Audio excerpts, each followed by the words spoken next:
তিতলি তোর সাথে যে অন্যায়টা করেছে তার জন্য আমি ওকে শাস্তি দেব, আমি ওকে ছাড়বো না। অবশেষে তিতলিকে পুলিশে দিল রাহি। শুধু তোমারই জন্য ধারাবাহিকের আগামী পর্বে দেখা যায় পুলিশ রাহিকে বলে, দেখুন ম্যাডাম, আমরা কিন্তু অনেকক্ষণ অপেক্ষা করেছি, আপনার ভাই কিছুই বলছে না, এভাবে চললে কিন্তু আমি ওকে কারাগারে ভরতে বাধ্য হব।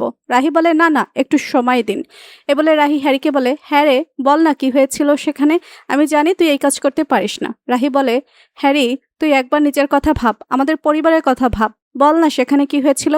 পুলিশ বলে, বলার হলেও আরো আগেই বলে দিত, ও অপরাধ করেছে তাই চুপ করে আছে। রাহি বলে, স্যার, ওর সাথে আমি একা কিছু কথা বলতে চাই, প্লিজ আমাকে একটু সুযোগ দিন। আমি জানি আপনারা অনেকক্ষণ ধরে আমাদের সাথে কোঅপারেট করছেন, কিন্তু ওর সাথে একা কিছু কথা বলা অনেক জরুরি। পুলিশ বলে, না না, এটা সম্ভব না। রাহি বলে, প্লিজ স্যার, আমি বেশি সময় নেব না।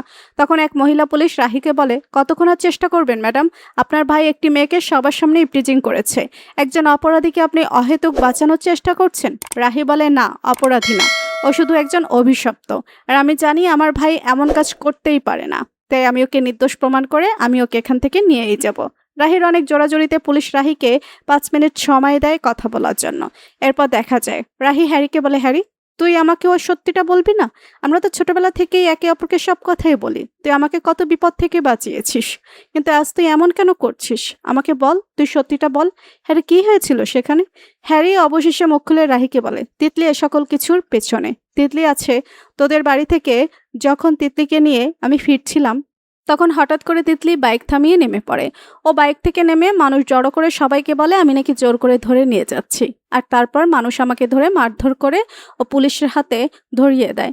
আমি এতক্ষণ কিছু বলিনি স্যার, আমি জানি আমি যত কিছু বলি না কেন আমাকে মিথ্যাবাদী বলা হবে এবং আমাদের বাড়ির সবার সম্মানের কি হবে, এই ভেবে আমি কিছু বলিনি। আমি জানি এই সকল কথা জানার পর তোর শ্বশুরবাড়িতে তোকে অপমান করা হবে, আর আমি চাই না আমার কারণে তুই কোনো সমস্যায় পড়িস। আর হ্যাঁ রাহি, তুই অনেকে বলিস আমি নির্দোষ, আমি কিছু করিনি। রাহি বলে, তার মানে কি, তুই আর অনি একে অপরকে পছন্দ করিস? হ্যারি বলে, হ্যাঁ, আমি আর অনি দুজন দুজনকে পছন্দ করি। এরপর রাহি কান্নায় ভেঙে পড়ে বলে, তিতলি যে অন্যায় তোর সাথে করেছে তার প্রতিশোধ আমি নেব, আমি ওকে ছাড়বো না, কিন্তু তার আগে তোকে এখান থেকে আমি নিয়ে যাব। আমি প্রমাণ করেই ছাড়বো যে তুমি নির্দোষ, তার জন্য আমাকে যা করতে হয় আমি করব।